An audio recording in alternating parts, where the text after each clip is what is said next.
hari Senin tanggal 24 Februari tahun 2025, saya Presiden Republik Indonesia meluncurkan Badan Pengelola Investasi Daya Anagata Nusantara, Danantara Indonesia. Kata Danantara mulai mencuat di kehidupan masyarakat di akhir tahun 2024. Namun, apakah masyarakat tahu sepenuhnya tentang Danantara?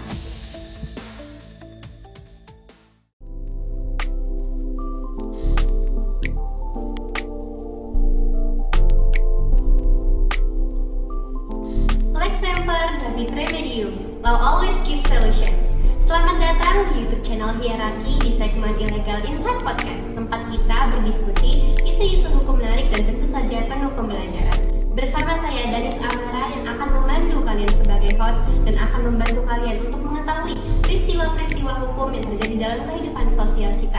Tentu saja tidak hanya isu-isu hukum atau peristiwa hukum yang secara nasional, melainkan isu atau peristiwa hukum secara global.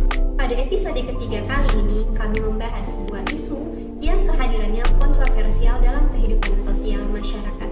Yang saya maksud adalah peluncuran Lembaga Investasi Nasional oleh Presiden ke-8 Republik Indonesia, yakni Presiden Prabowo Subianto. Terkait Lembaga Investasi Nasional yang bernama Badan Pengelola Investasi Negara Daya Anagata Nusantara, yang selanjutnya saya akan sebut sebagai Danantara. Danantara merupakan salah satu dari implementasi visi misi Presiden Prabowo Subianto dalam menjadi Presiden Republik Indonesia, yakni visi Astacita. Melalui visi tersebut, Presiden Prabowo Subianto meluncurkan Danantara pada tanggal 24 Februari 2025 atas dasar atau untuk menjamin tercapainya transformasi ekonomi nasional di Indonesia dan tidak lupa untuk mendukung pembangunan ekonomi nasional di Indonesia. Indonesia saat ini sedang berada pada persimpangan jalan dalam upaya untuk membentuk kembali dan meratakan perekonomian di Indonesia guna mencapai visi Indonesia, yakni Indonesia Emas di tahun 2045. Dengan adanya Danantara yang diharapkan dapat mengoptimalisasi aset negara, ini bertujuan sebagai salah satu upaya Indonesia mencapai visi tersebut. Kehadiran Danantara dalam kehidupan sosial masyarakat memberikan dua sikap dalam kehidupan masyarakat. Ada yang bersikap dan menyikapi hadirnya Danantara ini dalam sikap yang optimis dan pesimis. Dari sikap yang optimis, masyarakat berharap bahwasanya lembaga negara ini memiliki potensi untuk mengoptimalkan aset negara secara lebih efektif. Dari sisi yang pesimis, Danantara sendiri terbentuk atas momentum yang kurang kondusif. Di satu sisi, negara Indonesia sedang dihadapi berbagai banyak program dari presiden terbaru, yakni revisi undang-undang, program makan gratis, dan lain sebagainya. Sebagai bagian dari implementasi ide besar Presiden Prabowo Subianto, Danantara dianggap sebagai bagian dari proses dari Indonesia untuk mencapai transformasi ekonomi nasional yang berkepanjangan di masa depan. Untuk merangkum dan melengkapi diskusi kita kali ini, kami sudah menghadirkan dua narasumber terbaik, yakni dari sisi praktik ekonomi, yakni ekonom terkenal Republik Indonesia, Mbak Siti Nurhaliza. Untuk memvalidasi diskusi kita kali ini, kami sudah menghadirkan dari sisi akademisi juga, yakni dari Fakultas Hukum Universitas Sumatera Utara, yakni Mbak Selomita, sebagai dosen hukum ekonomi. Baik, kita akan mulai diskusi dari gimana sih Danantara ini dari perspektif ekonom atau praktik ekonomi bersama Mbak Siti.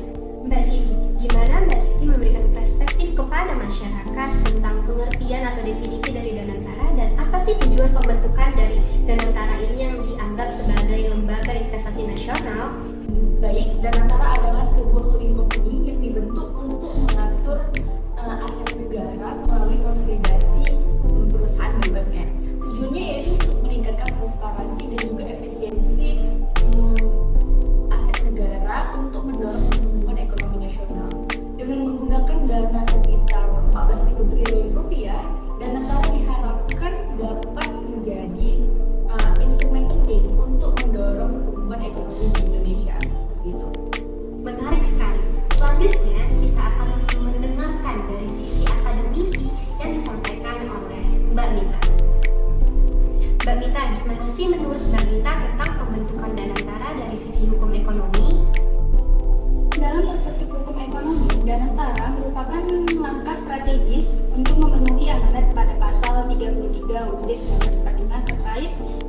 kesejahteraan rakyat. Namun, keberhasilannya sangat bergantung pada tata kelola yang transparan dan kepatuhan terhadap regulasi seperti Undang-Undang Nomor 1 Tahun 2025 dan Peraturan Pemerintah Nomor 10 Tahun 2025. Baik, setelah kita mendengar dari sisi praktik ekonomi maupun akademisi, kita dapat menyimpulkan bahwasannya di Danantara ini terdapat adanya intervensi negara dalam kegiatan ekonomi. Dan tidak lain tidak bukan untuk menjamin atau untuk mencapai tujuan nasional yakni kesejahteraan dan kemakmuran masyarakat warga negara Indonesia. Baik, setelah kita membahas definisi dan tujuan dari pembentukan Danantara ini, pastinya kita akan mengharapkan dampak yang ditimbulkan dari keberadaan atau kemunculan Danantara. Selanjutnya kita akan meminta pendapat dari praktik ekonomi atau dari segi praktik ekonomi melalui Mbak Siti. Baik Mbak Siti, gimana menurut Mbak Siti dari segi praktik ekonomi terkait dampak yang diharapkan ataupun yang ditimbulkan dari keberadaan Danantara? Baik, dampak positifnya cukup signifikan. Yang pertama yaitu transparansi pengelolaan aset negara akan meningkat karena dilakukan langsung oleh parent company. Yang kedua, koordinasi antar BUMN akan menjadi lebih baik sehingga efisiensi operasional meningkat. Dan selain itu, Danantara dianggap akan meningkatkan stabilitas keuangan negara dikarenakan investasinya lebih terarah seperti itu. Wah, sangat signifikan dan sangat menarik antara tujuan Danantara dan dampak yang ditimbulkan. Selanjutnya kita akan minta nih persetujuan dari Mbak Mita atas pendapat yang diberikan oleh Mbak Siti. Setuju sekali, dengan tata kelola yang sangat baik, Danantara dapat mengoptimalkan aset negara dan dapat menarik investasi asing. Namun perlu dicatat bahwa regulasi itu harus diterapkan dengan secara ketat agar tidak terjadi penyimpangan atau moral hazard. Baik, setelah mendengar pendapat dari kedua narasumber terbaik atas dampak positif yang dapat ditimbulkan dari keluncuran Danantara ini, saya teringat dengan sebuah video TikTok yang saya dengar bahwasannya Danantara ini dilihat-lihat ini tuh mirip dengan pendapat ataupun kebijakan yang dibuat oleh Presiden B.J. Habibie di masa jabatannya dalam mengatasi inflasi, yakni menjadikan 3 bank-bank yang hampir bangkrut menjadi 1 bank pembentuk. Nah, di sini kita dapat melihat bahwasanya Danantara mengumpulkan 7 perusahaan badan usaha milik negara menjadi 1 untuk mempermudah adanya kegiatan investasi asing ataupun investasi nasional.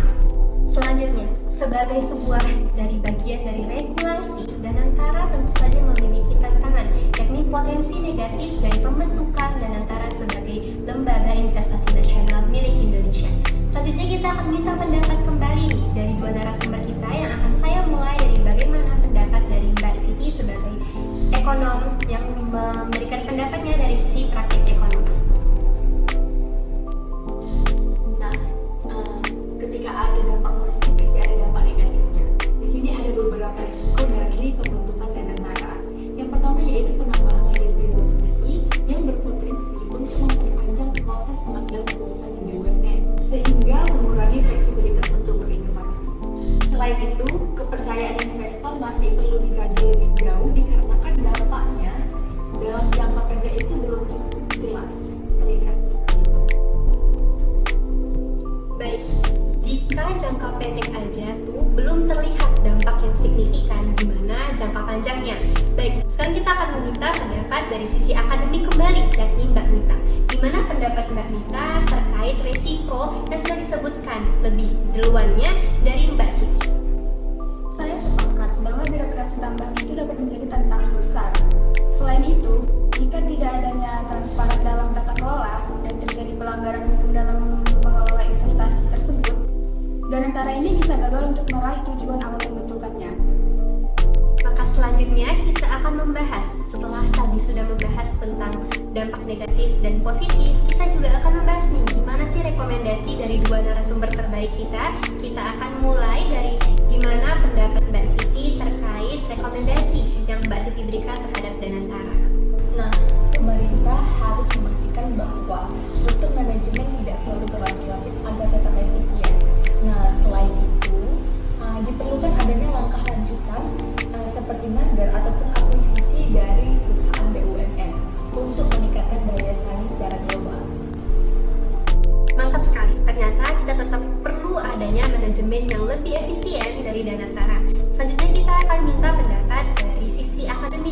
dari Mbak Vita. Gimana Mbak Vita? Dari sisi hukum, regulasi harus ditegakkan secara ketat untuk mencegah terjadinya penyimpangan.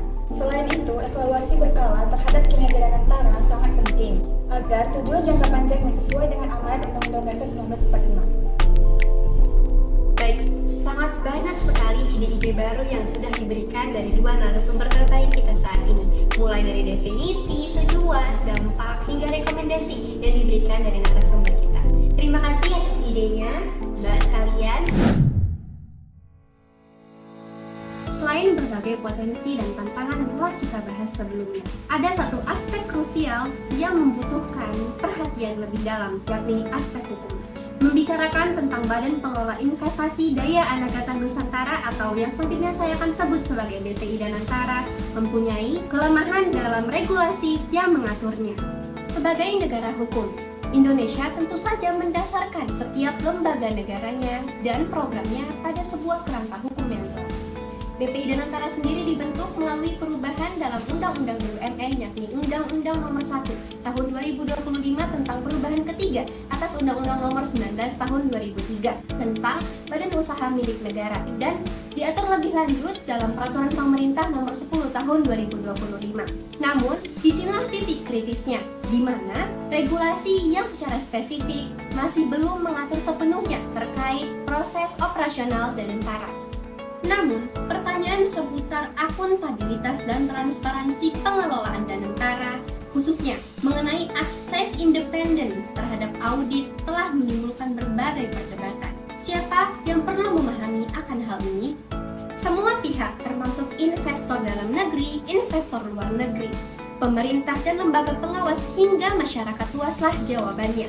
Karena Danantara ini berdampak langsung pada proses perekonomian dan pencapaian tujuan kesejahteraan bagi masyarakat Indonesia. Kehadiran Danantara menyimpan banyak potensi besar bagi Indonesia, namun juga risiko. Berkaca pada pengalaman di tahun 1997 sampai 1998 terkait bantuan likuiditas Bank Indonesia menjadi pelajaran berharga bagi Indonesia terkait betapa pentingnya pengawasan ketat dan transparansi dalam pengelolaan aset negara. Mengapa hal tersebut menjadi perhatian penting? Karena tanpa regulasi yang detail dan komprehensif, ada potensi celah yang lebih besar terjadi masalah di masa depan. Oleh karenanya, mari kita bahas beberapa aspek penting terkait aspek hukum ataupun aspek regulasi terkait proses peluncuran Danantara. Danantara memiliki kegiatan utama yakni berinvestasi. Lembaga ini dibentuk untuk mengelola aset negara dan diharapkan dalam pengelolaannya akan lebih efektif. Oleh karenanya, perlu diketahui negara melalui Danantara ini memiliki dua peran ganda. Yang pertama, negara sebagai regulator dan negara sebagai pemain dalam kegiatan berinvestasi melalui Danantara. Oleh karenanya, muncul pertanyaan, sektor mana saja yang berhak melakukan investasi atau malah diinvestasikan, dan berapa batasan nilai yang dapat diinvestasi? Untuk menjawab hal tersebut, dilansir dari laman website Hukum Online dan ditulis oleh M. Zanuariski tanggal 24 Februari 2025. Ia merilis pendapat bahwasanya peresmian terkait Badan Pengelola Investasi Negara Daya Anagata Nusantara oleh Presiden Prabowo Subianto. Ia menulis terkait pendapat Presiden tersebut yang menyatakan bahwasanya BPI Danantara akan memfokuskan nilai investasi awal sebesar 2 miliar US dollar terhadap beberapa sektor yang dianggap akan memberikan prospek yang berkepanjangan. Dan nantinya nilai awal investasi tersebut akan diimplementasikan dalam proyek-proyek besar yang berkepanjangan, yakni 20 proyek besar. Yang pertama terkait hilirisasi pertambangan, artificial intelligence, dan lain sebagainya. 20 sektor tersebut ini menurut ungkapan Presiden Prabowo Subianto akan menjadi sektor-sektor yang menentukan kemandirian bangsa, ketahanan, dan menentukan masa depan bangsa Indonesia. Hal tersebut diungkapkan oleh Presiden Prabowo Subianto pada acara World Government Summit 2025. Dilansir dari laman website CNBC News yang ditulis oleh Romis Bini Kasri tanggal 15 April 2025 yang menyatakan bahwasanya negara persahabatan kita yakni Emir Qatar akan melangsungkan kegiatan investasinya sebesar 2 miliar US dollar melalui Danantara. Pemerintah Indonesia dan pemerintah Emir Qatar menggelar diskusi untuk menyepakati kemitraan strategis dalam pengelolaan dana investasi bagi Indonesia yang akan diterapkan di berbagai sektor pembangunan. Dana sebesar 2 miliar US dollar nantinya akan dikelola bersama dengan Indonesia melalui Danantara dan Emir Qatar melalui Qatar Investment Authority atau KIA dalam kerangka untuk menyepakati kemitraan strategis. Pertanyaan kedua yang muncul terkait bagaimana mekanisme pengawasan terhadap potensi konflik kepentingan.